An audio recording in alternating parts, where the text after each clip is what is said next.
Hello folks, it's time once again for Shear Ranting, the comics edition, where I talk about the current comic books I'm reading and what I think of them. So hopefully you'll enjoy this current session. Today we've got to look at several titles that I'm reading that have come out recently. First off, we'll dive right into it with Injustice, Gods Among Us. Now this is issue 2 because I was a doofus and missed issue 1 because when I was looking at it on the at my local comic book shop on the preview list, I didn't realize that it was the new DC title that was coming out. I looked at Injustice, Gods Among Us and forgot that that was the name of the video game and thought it was like Injustice Gang or something, some title I didn't want to get instead of the one that I actually do want to get. So actually, they've got a number 1 on back order for me. This is number 2. It's pretty good. I really like the comic book. I don't know how the video game will be, but of course the basic backstory so far that I can tell from reading issue 2 is apparently Joker. Well, first of all, let me say, of course, before I get into the comic books today, as always, my reviews here do have spoilers, so if you don't like spoilers, please, tune out of this video now. Okay? Are you still with me? Okay. Here we go. Injustice, Gods Among Us, number 2. The story, apparently, somehow Joker has nuked Metropolis, killed Lois Lane, and Superman is really upset. And, of course, goes on a rampage and kills the Joker. And then sort of goes mad and, appears, I'm assuming in the coming issues, will becomes a fascist world dictator. On the premise, you're thinking, hadn't they already done this already with Green Lantern? Because basically this is Parallax storyline again. You destroy the hero's city and everybody he knows, he goes crazy, seeks all-powerful, to control everything, blah, blah, blah, blah. It's basically Parallax again. On that standpoint, I'm not too thrilled about the overall plot, but I will say in this comic book, it's executed very well. The art is great, it's crisp, it's clean. The dialogue is intelligent and witty, especially a couple of scenes, 3 in particular that I mentioned. Of course, it opens up with Superman, mourning Lois Lane and the radioactive fallout of what's left of Metropolis. Then they go to Batman and Joker, Batman who's interrogating Joker, why did you do this? Joker's, because I could.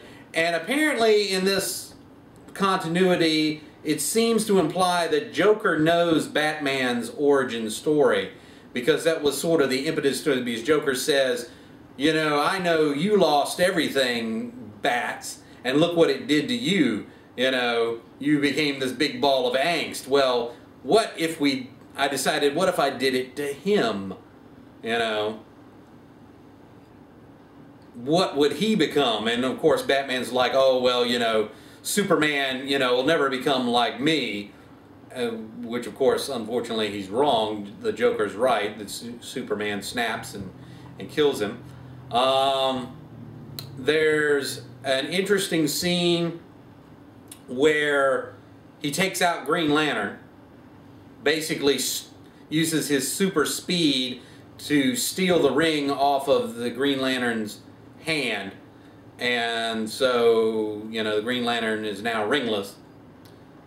Whether he could do that or not, I don't know, but probably I will have to say the best scene in this whole issue goes to the Harley Quinn and Green Arrow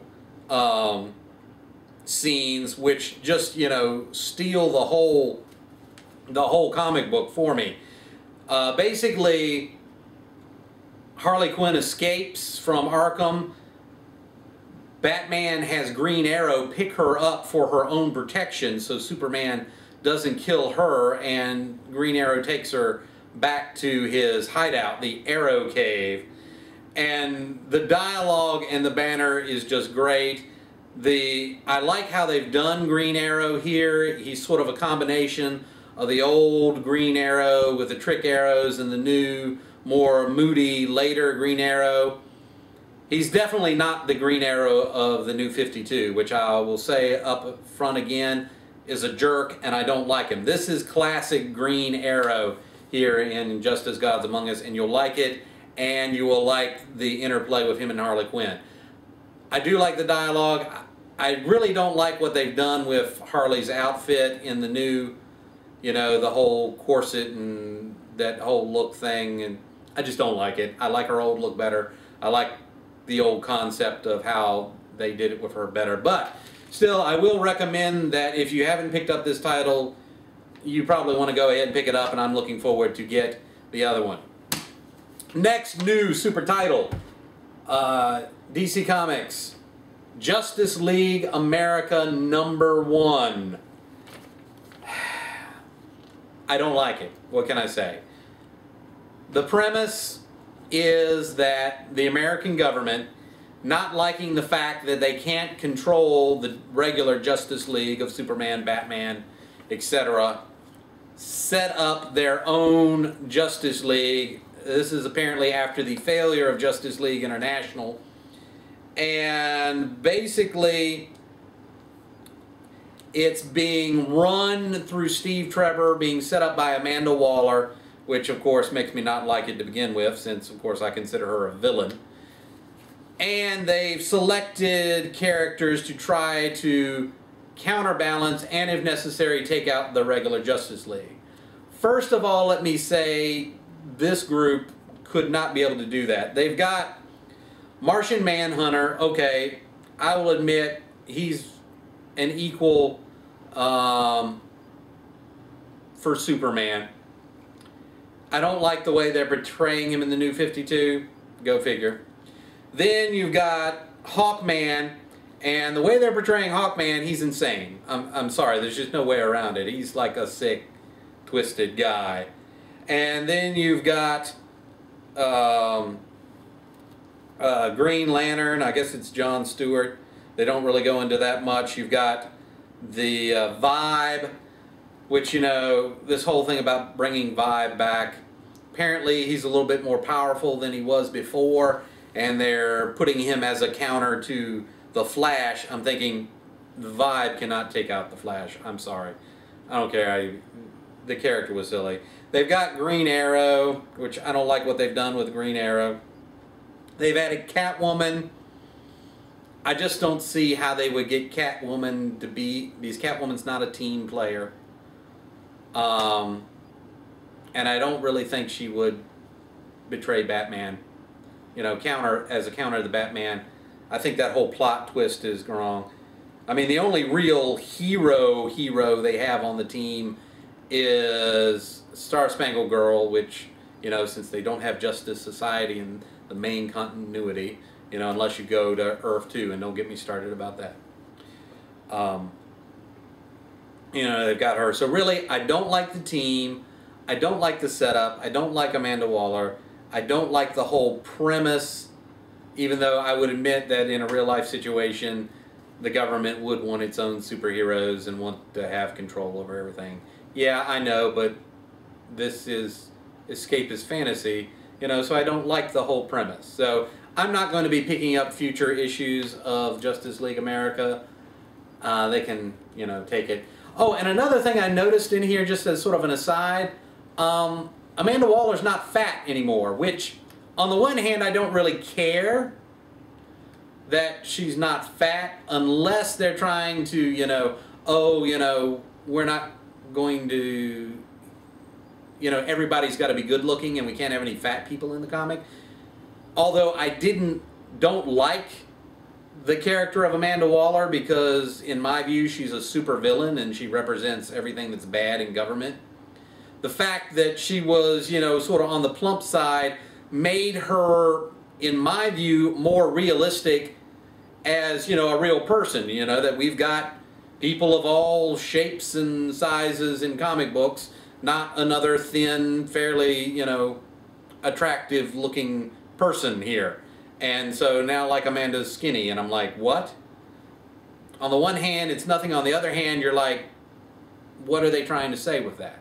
Are they trying to say anything? Or are they just trying to be different? Who knows? Anyway, Justice League America, I recommend you skip it. Justice League, they sort of finish up that whole Aquaman, Ocean Master thing. I thought it was a little bit overblown myself, but, you know, it was something they were doing. It was okay. Justice League Dark, they're still in that alternate dimension with Tim Hunter and the crew. I don't know what they're going to do with that. I'm interested to see how they're going to wrap all this up. We'll see. DC Universe Presents. I love DC Universe Presents because you never know what you're going to get. Right now they're doing Arsenal. I don't like Arsenal, so I didn't like this issue. That's the thing about this. If they're doing a good character I like it. If not, I don't like it. That's sort of how it goes. And finally, quickly sum up, I hadn't read these two yet, but of course Mask and The Shadow Year 1. Dynamite's been doing a great job with these. I would recommend this series to anybody. So there you have it, today's wrap-up of comics for the week. Hope you enjoyed it. Until next time, have a great day.